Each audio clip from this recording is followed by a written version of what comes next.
And I am the Marketing Director with Higher Level, a workforce management resource. Thank you for joining us this morning for our monthly webinar program. Today we're going to discuss strategies for addressing sexual harassment complaints in the workplace.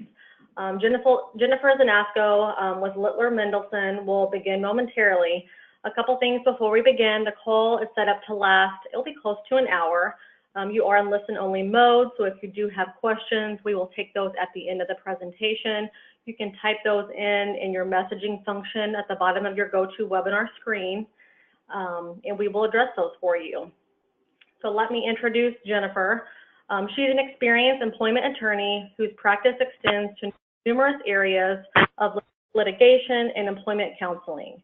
As a seasoned attorney and former human resource professional, Jen brings a unique and valuable perspective to any employment or personal challenge faced by her clients. All right, Jen, I turn it over to you, and thank you for joining us this morning. Good morning, everyone. I'm happy to be here to talk about this very timely topic. As Erin mentioned, I am an employment attorney with Littler Mendelson. A large part of my practice is focused on discrimination and retaliation issues, which includes dealing with sexual harassment, lawsuits, complaints, administrative charges. So I have a lot of experience in this area, and I'm certainly interested in sharing some of my knowledge and information, and then also kind of equipping all of you with some strategies that you can use for addressing these kind of issues going forward. So let's go ahead and get started. When I was thinking about this presentation, I recognize that the idea of sexual harassment complaints is, a big issue right now in the media. And what I really wanted to think about in talking to all of you was talking about ways that you all can elevate your corporate culture to really embrace zero tolerance policy and really empower employees to speak up on these issues so you can deal with them if they are a part of what's going on in the workplace. So we can't start off a discussion about this topic without really addressing all of the headlines that are in the news right now. So all of these folks, Matt Lauer, Charlie Rose, Roger Ailes, Bill O'Reilly, Mark Halperin, Mike Oreskes, John Conyers, Al Franken, everybody knows that they've had some type of sexual harassment or sexual assault allegations made against them. Perhaps the big one that kind of started the media frenzy on all of this was Harvey Weinstein and everything that has come out about him. So, certainly these issues are a hot topic right now. But for all of you that are, employers, they are really issues and things that you deal with and have to deal with on occasion in your workplace.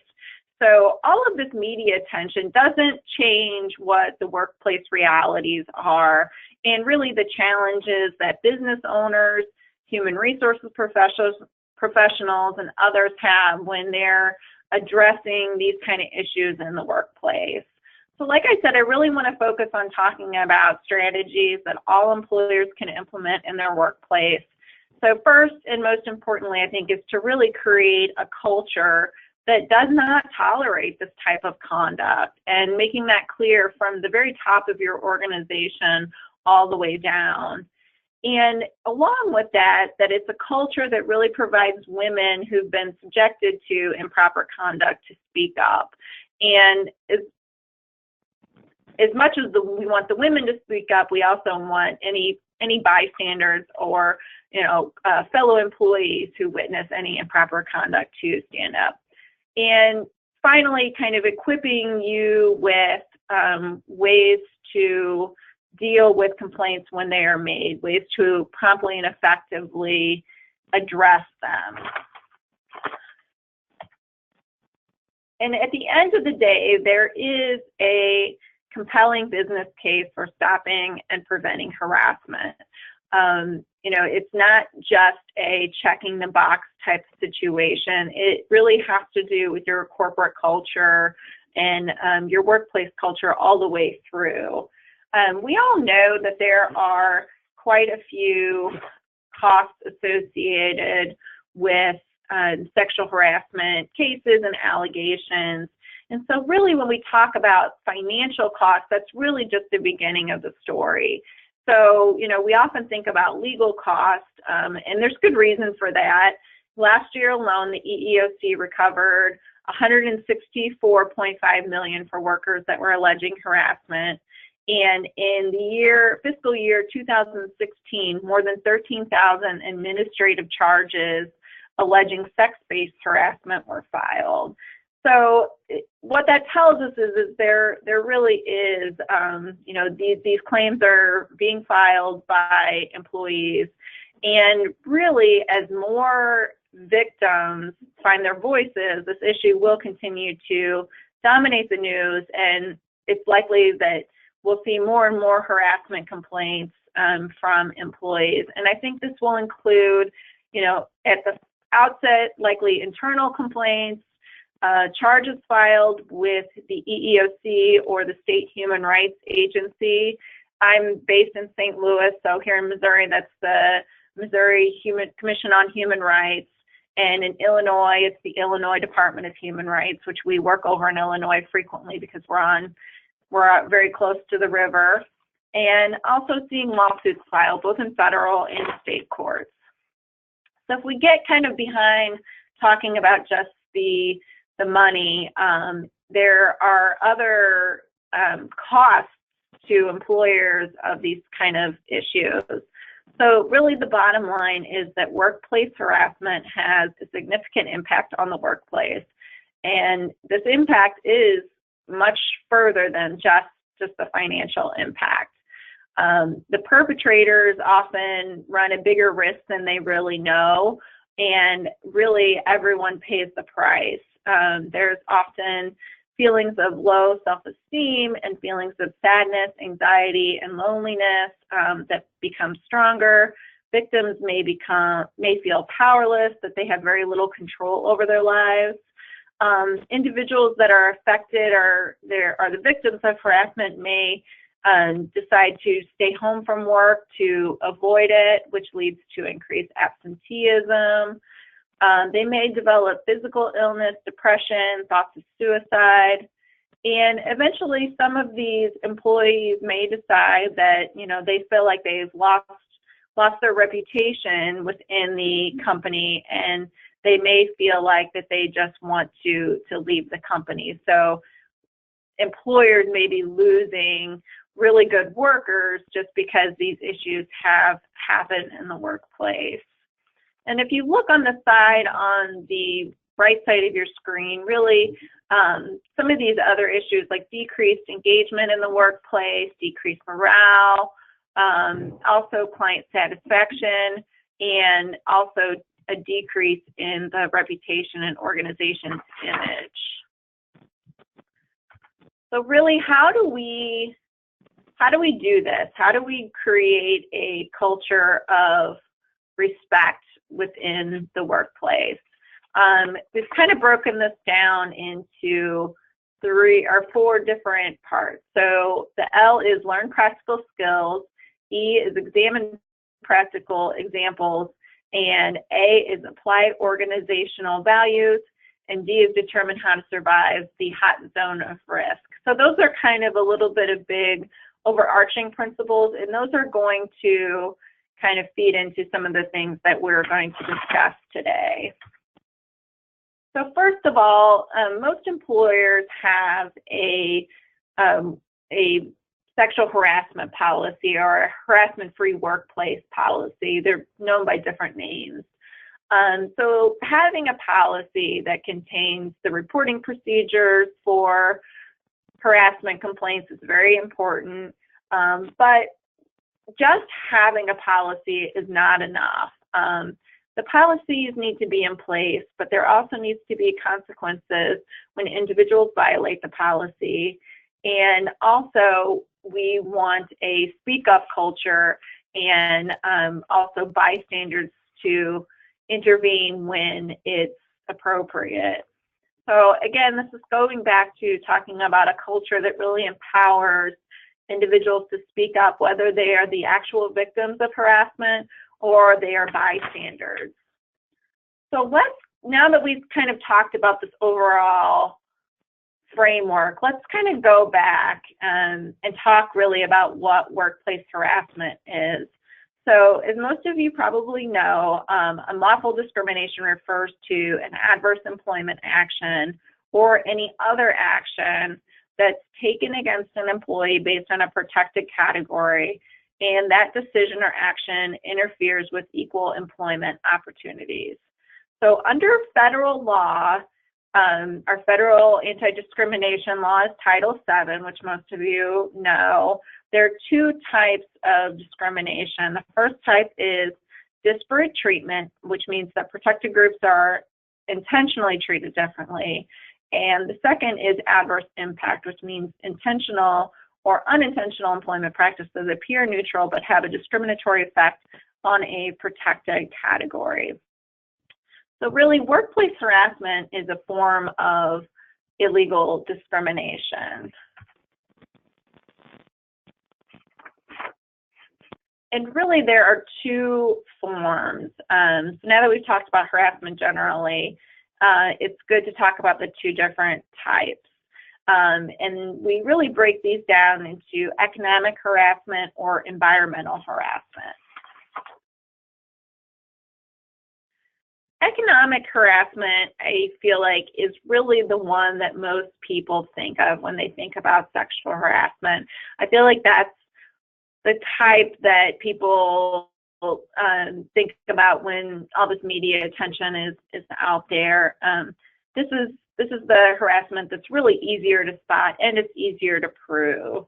So economic harassment happens when a manager's harassment of or retaliatory conduct toward an employee in a protected category results in a tangible employment action.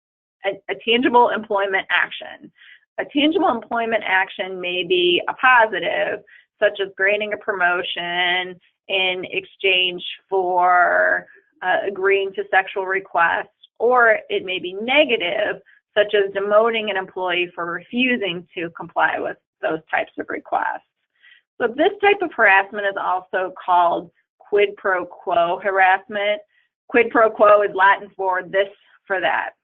So the classic example is where a manager says to a subordinate, sleep with me and I'll make sure you get that promotion. If the employee says no and does not receive the promotion, the employee may believe it was because of the rejection of the sexual request. With this type of harassment, it doesn't have to be an overt proposition like that. Let's look at examples of what could be, more subtle in terms of this type of harassment. So obviously, the first one is sleep with me and you'll get that promotion or that movie role. But then we go to kind of more subtle forms. So example is, come on, let's just have dinner. I'm an important friend for you to have here at the company. Even more subtle, if you're not more friendly to me, I could make your life difficult here.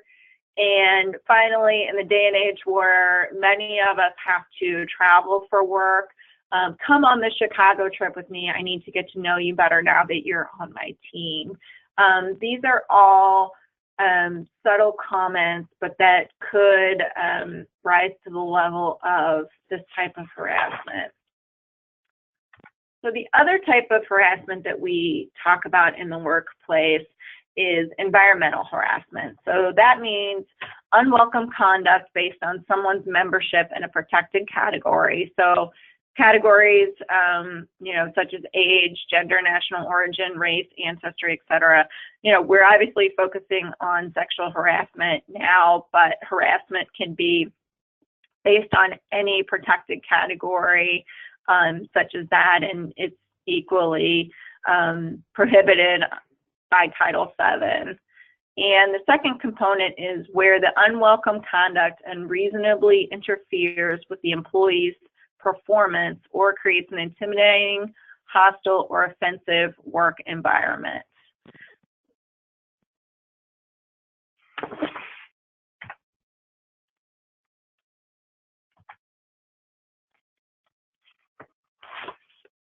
So let's talk about the types of conduct that may constitute harassment. We've kind of broken these down into a few different categories. The first one is physical, which obviously any kind of sexual conduct or sexual assault, but less subtly, or more subtly, I guess, would be extensive hugging, offensive or unwanted touching or kissing. That would include any type of groping. Another one would be intentionally bumping into another. On the verbal side, these could be the form of jokes, offensive or derogatory comments or slurs, and also cursing or using other offensive language. Then there are also types of conduct that fall really in the category of nonverbal or visual, leering at a particular individual, watching or sending pornography in the workplace, or making lewd gestures. So really, in some, environmental harassment can be based on a lot of different activity. And if that activity is really directed to a particular group or groups that are protected by federal or state law, that activity can then become unlawful environmental harassment.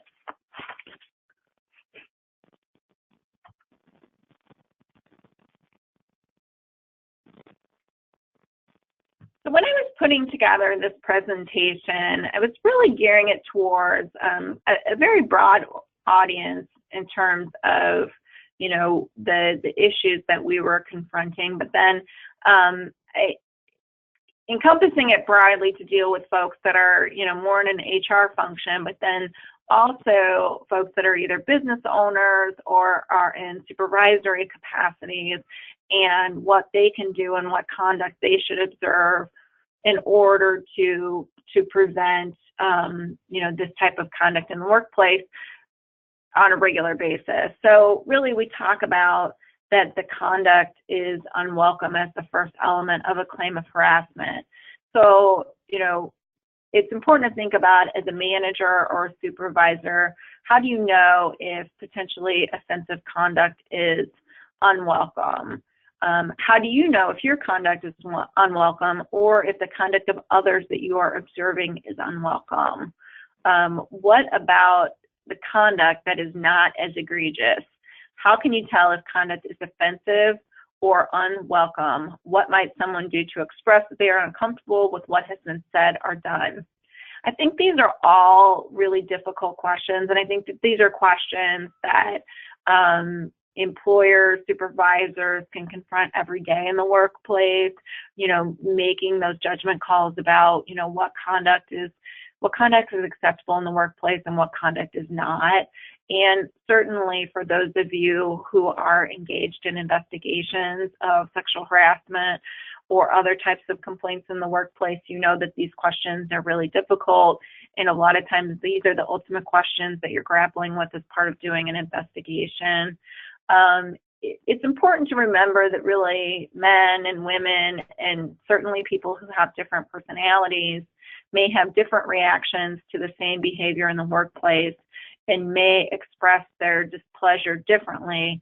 And it's important to be sensitive to the reactions around you at all times. So, when we talk about this, really, given the legal context, workplace relationships have to adhere to stricter interpersonal norms than you would in your non-work social interactions.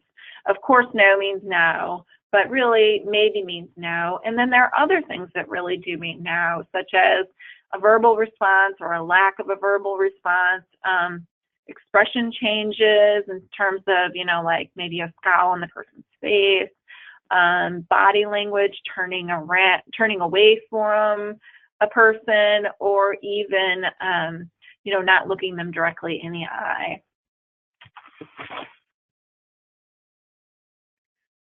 So another form of disrespect and really potential discrimination is what we call micro inequities.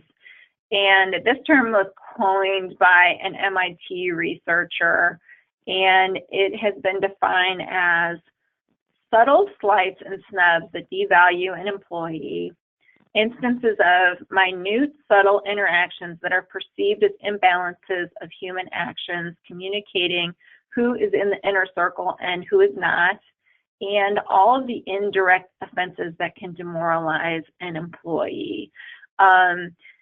It's important for all of us to recognize if we are in a supervisory role as to any employees, to really think about what your own individual micro messages are saying.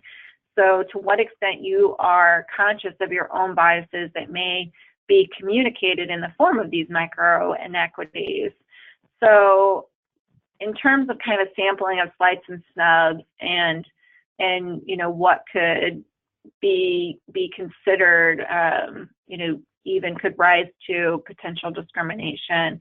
Maybe a weak handshake with little or no eye contact, listening with your arms closed across your chest, losing eye contact when someone speaks with you, praising an idea by one and ignoring the same idea presented by another, looking at my watch when someone is talking to me, typing away at keyboard when someone is talking, hovering over someone in a controlling or menacing way, and replying to someone with sarcasm.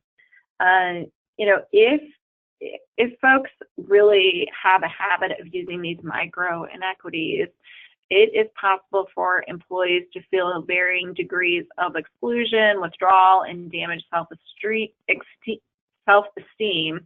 And that's really not a good way for employers to be able to really tap into a true potential of an employee and really maximize their contribution to the organization.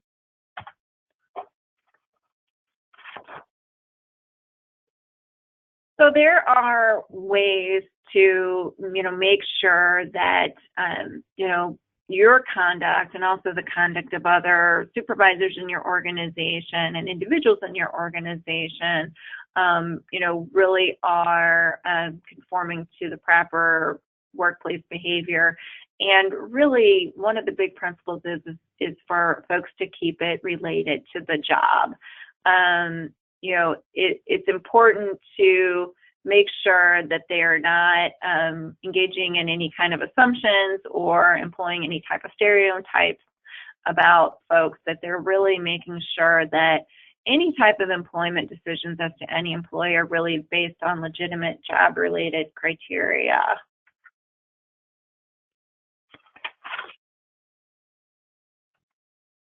So another thing to think about is situational awareness, really recognizing potential risk factors among your organization and your workforce. So, first we talk about, many employees may be from the same demographic, but then exceptions may stick out more. There may be an employee who does not conform to necessary norms. For example, everybody goes out for happy hour and that person chooses not to do that. There may be differences in norms, or there may be a language barrier for some employees. Some employees may not understand the norms or they don't care about it. There may be certain employees that are protected, and maybe individuals who feel entitled, and people who have maybe less power feel more susceptible.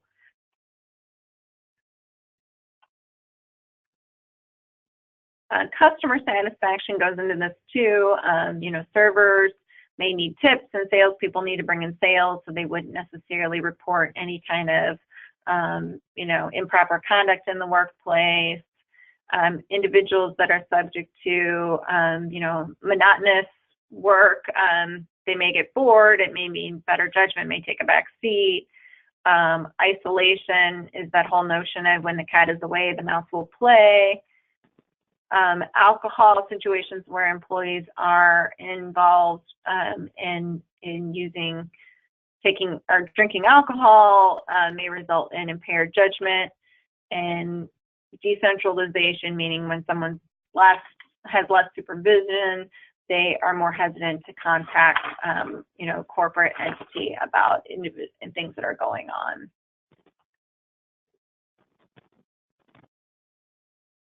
So the reality that we all deal in is that electronic activity, social media, these are all a regular part of our lives every single day, both in the workplace and outside of the workplace. So the hard part is how does this fit in with creating a speak up culture and creating a culture where individuals know that sexual harassment is not tolerated. So really, ultimately, it is possible for claims of sexual harassment and even racial harassment to be brought on the basis of, what we call banter, what one person has said to another. One person may say something not meaning it to mean what the person who hears it believes it to be. The defense that's often brought forward is that it was just workplace banter, but there really is a fine dividing line between what is workplace banter and really what crosses over into harassment. So as a result, company policies can prohibit, limit horseplay and or banter for this reason. One of the reasons too where there might be a fine line between banter and harassment depends on what was said and how it was received, but really partly on who said it and to whom. When it is a person of authority speaking to someone for whom they have responsibility, the situation is more heavily charged, especially if the comment was made in front of others.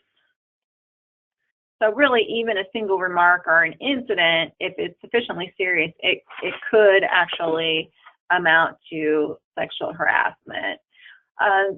Social networking, people on Facebook, on Twitter, can have major consequences at work, depending on what type of comments or communications are made on those type of things.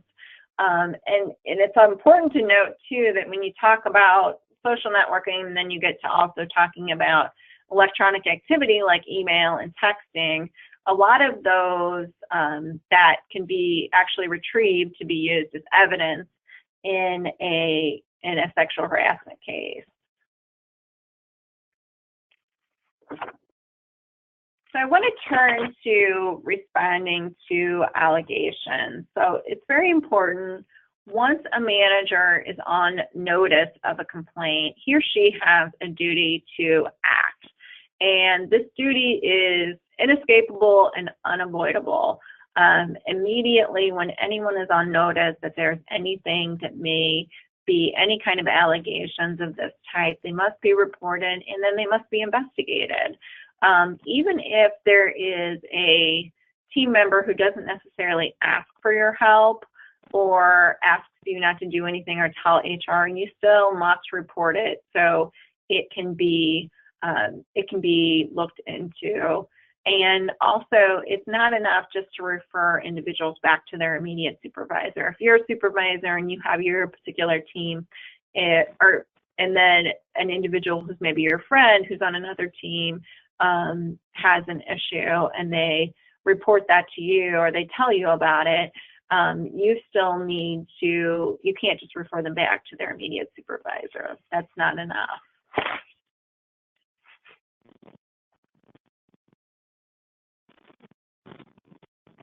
There is a duty to investigate all complaints.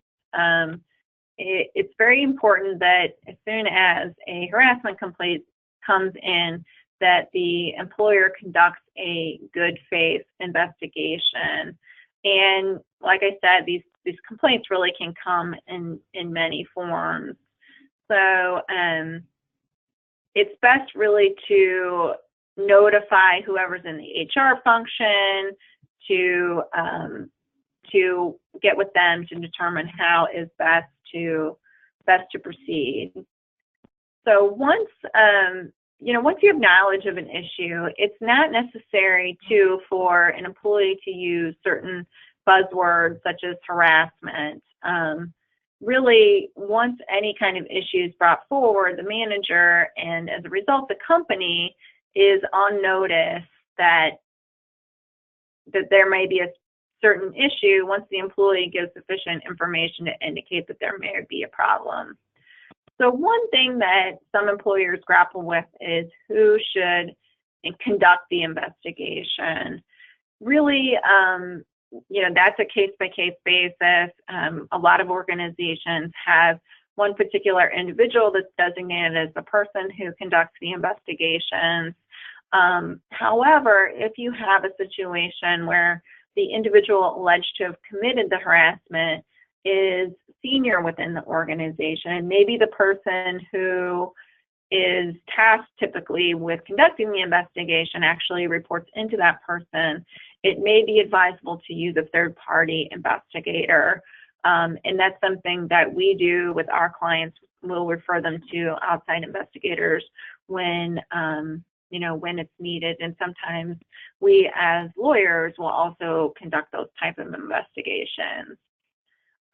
Another part when talking about the investigation process and really talking about conducting good investigations and effective investigations there's really enough information on that topic alone to have an entirely separate webinar.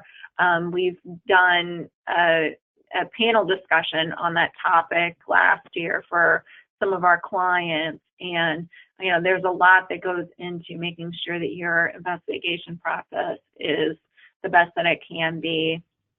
So I'm going to try to just give you a few points here. Another issue is to be aware of the parameters of confidentiality of an investigation. Really, reports of harassment cannot be kept absolutely confidential. The only thing that you can promise an individual who makes a complaint that you will keep it as confidential as possible. So doing this will, making sure that they know that will help with creating a harmonious atmosphere, provide protection from defamation claims, and really protect the privacy rights of those involved. So the reasons why a good investigation is so important is that it's a possible defense to future legal claims. So what happens during the investigation will be key with regards to defending any claim made by the alleged harasser who believes they should not have been terminated. It also can be key if eventually down the road the individual who alleged the harassment files a lawsuit. If during the course of your investigation as well, if the alleged harasser raises more names of individuals that he or she claims engaged in the same type of conduct, it is incumbent upon the employer to investigate those claims as well.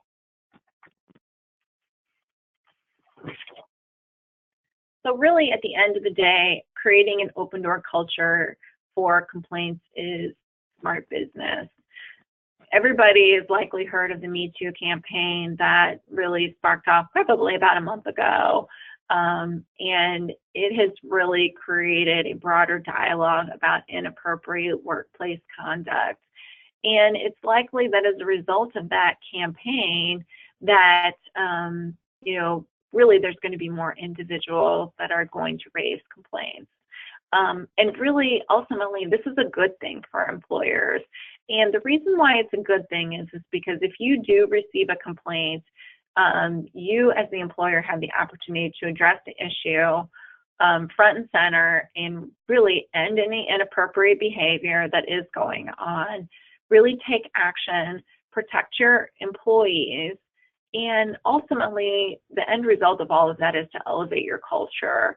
I don't think that any employer wants to be the employer that's splashed across the headlines as many have been in, recent weeks and months.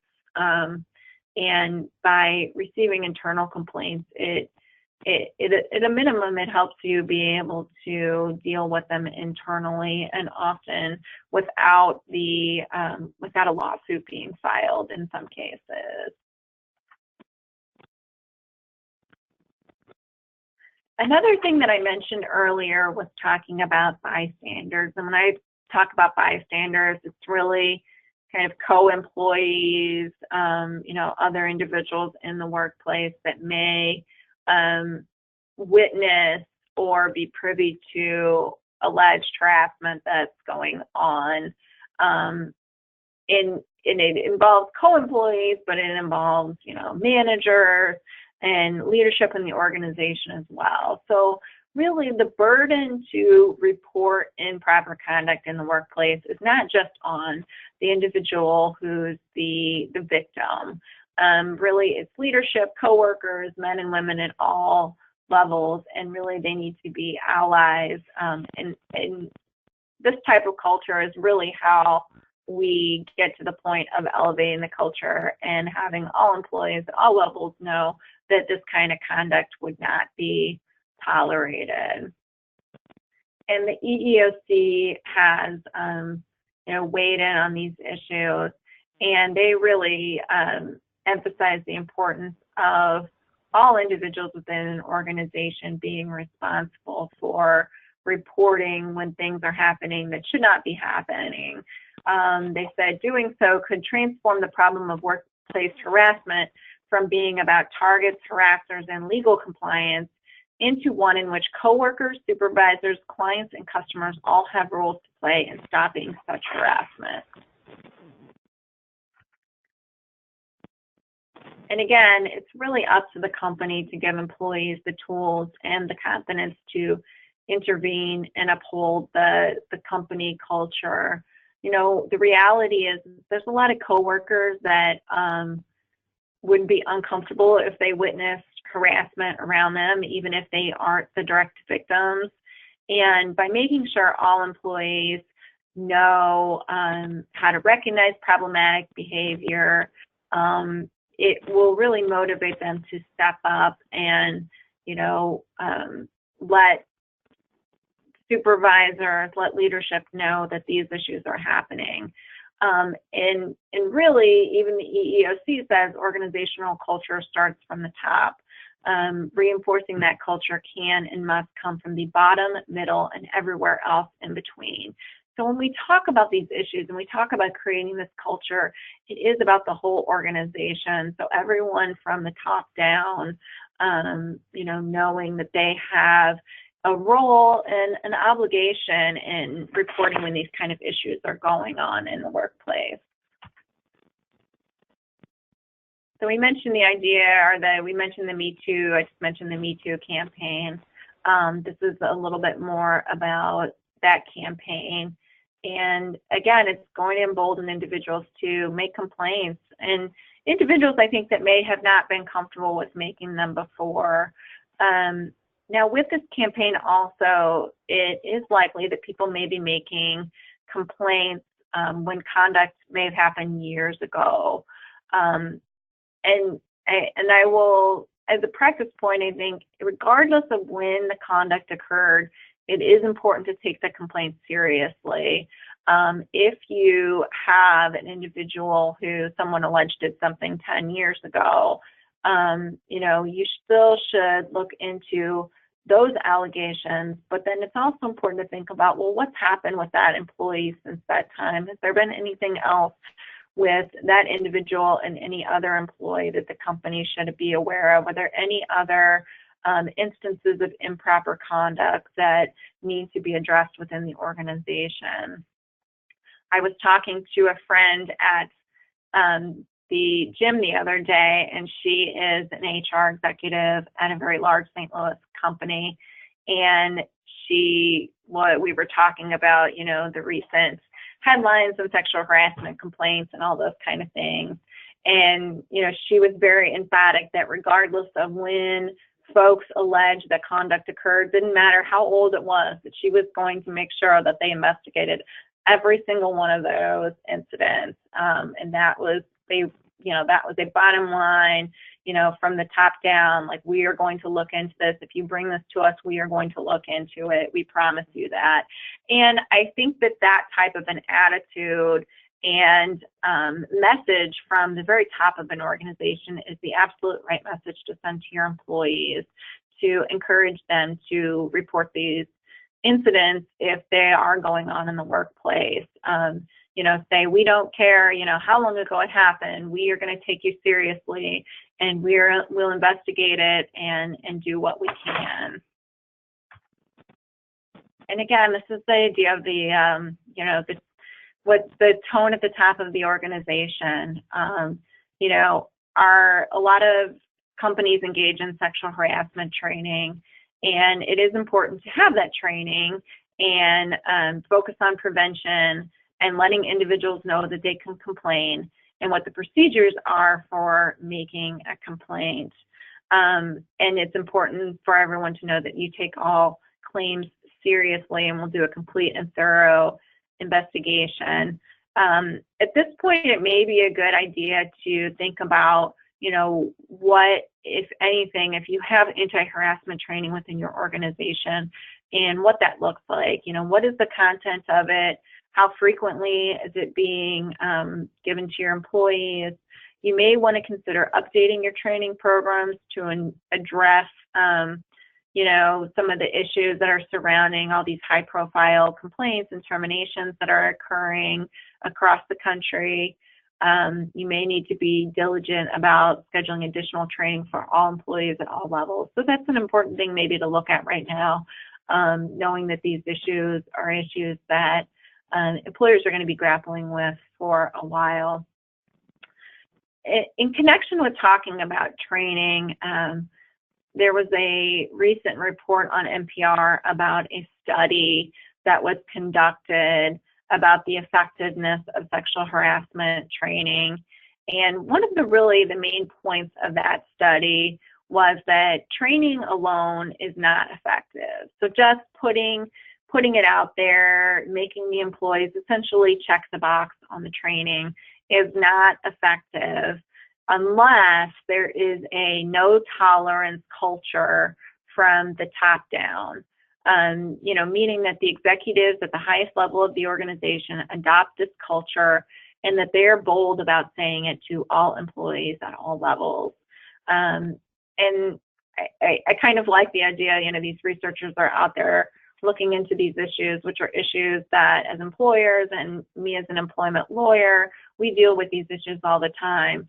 And I think that this message is really an important one, that we're not just going through the motions on training. We're making sure individuals hear the message, and that also the very top levels of the organization are providing the message and enforcing the message and making sure that all employees know that that type of improper conduct will not be allowed within their workplace.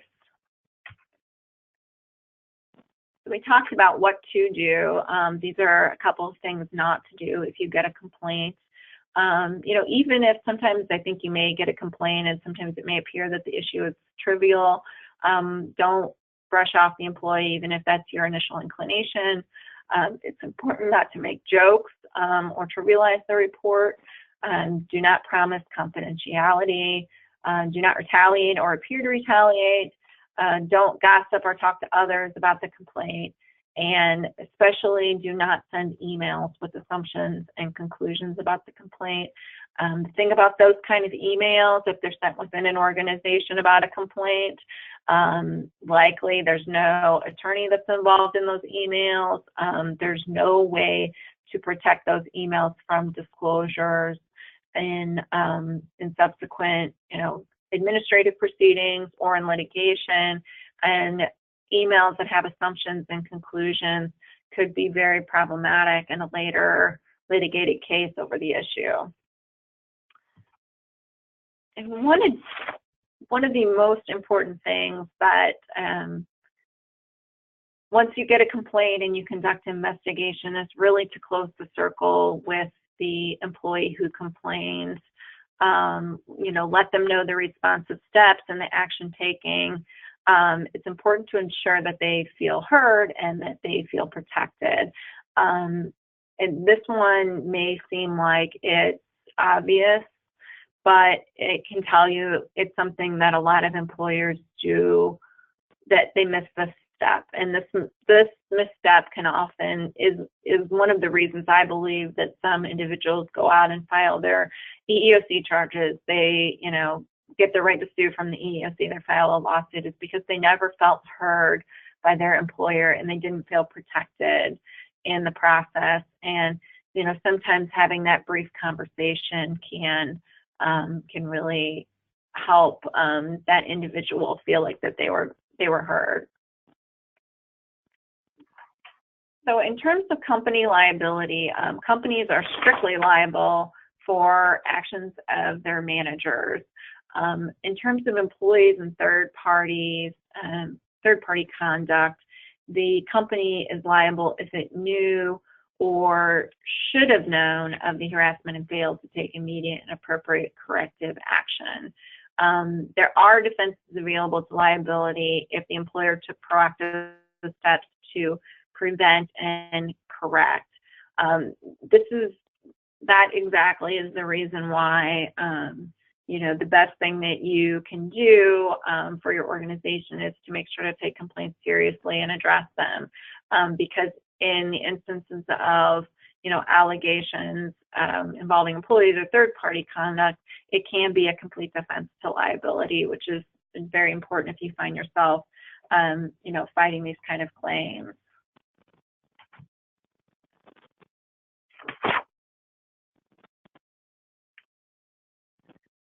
When we talk about the speak up culture, another component and another very important component is to make sure that everybody knows that they will not be retaliated against in any way for engaging in any protected activity, which includes, making a complaint, participating in an investigation of a complaint.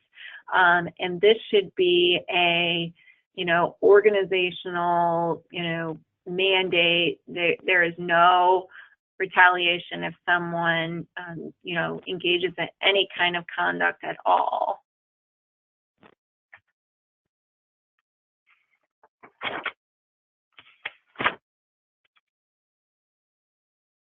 So we talked a little bit about training and how important that is. I would also suggest that, this is a key time to look at your policy, make sure it meets current legal standards and recommended practices, that there's guidance for handling complaints about any off-duty conduct, and, everything is kind of addressed within that policy. Make sure that the policy is written in a way that it does encourage and empower employees to come forward without fear of any type of reprisal, that the employees know that, and also make sure that the policy and then the company holds employees accountable, especially at the executive level, if they engage in bad behavior, and any kind of consequences are proportional to the conduct that actually occurred.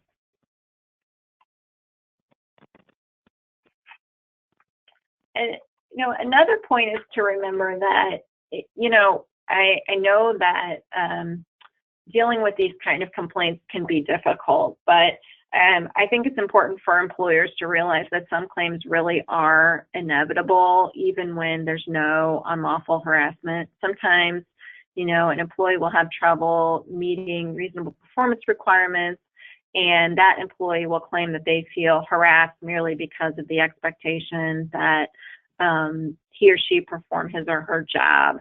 I think that it's important to not be afraid to administer discipline where appropriate and to insist upon performance. So, I think most organizations have been through those type of situations where those happen. And again, like I mentioned before, a complaint really is an opportunity for the the company, the employer, to conduct a prompt and thorough investigation to really gain control over what could be a potentially explosive situation and to limit any potential liability, either for the supervisor, also for the company.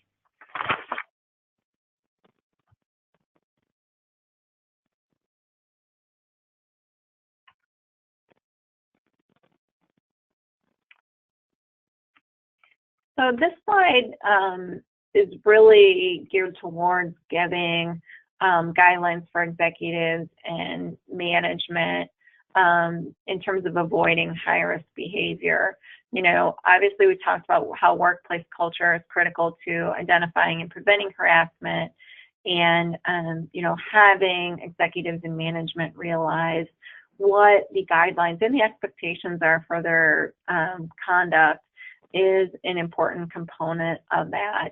You may want to consider manager training so leaders really do know these expectations, and they also know what's expected of the employees that report to them.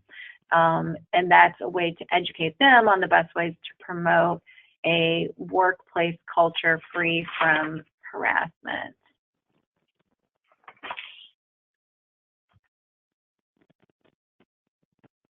So I wanted to close out, this is related and sort of not related, but it's a little bit timely, is really just kind of some practical tips for the holiday party season. Most employers have parties for their employees during the holidays, and some of the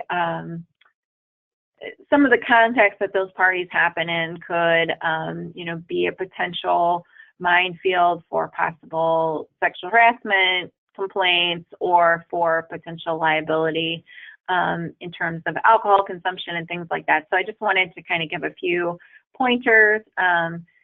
Really employers don't have any reason to expect any increase in acceptable behavior at office holiday parties, but it is important for HR departments and leadership to prepare themselves for maybe more complaints than usual, given the recent media attention. So the statistics are that there's alcohol served at more than 50% of office holiday parties. So, everybody, there's an understanding sometimes when there's alcohol involved, it lowers people's inhibitions and may encourage them to, or lead them to engage in conduct that they might otherwise. For that reason, it's important for employees to know what the standards of conduct are for holiday parties. So, maybe have the CEO or the highest level of executive set the expectations for acceptable conduct. Sometimes it may be a good idea to invite the employees' significant others or families. This will encourage employees to really be on their best behavior, not cross the line in any way. Managers and supervisors should take responsibility for stopping inappropriate behavior immediately during a party if they see it happening, and afterwards the company should make sure that corrective action is taken. And also employers should really investigate any kind of rumors of inappropriate behavior, as well as any formal harassment complaints that are made as a result of anything that happened during a holiday party. So that is all that I have. I will open it up to if anybody has any specific questions that they'd like to ask. If you would like, you can also, my contact information is on the first slide, so you can also feel free to contact me offline with any questions you may have. All right, thank you very much. Please feel free to type in your questions at the bottom of your GoToWebinar screen in that question box, if you have any, and we'll give you a couple minutes to get those typed up and answer those for you.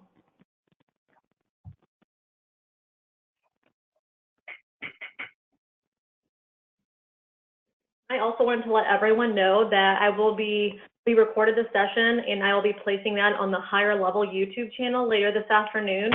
So if you would like to go back and review some of the slides or get any more information, you will see that on the Higher Level YouTube.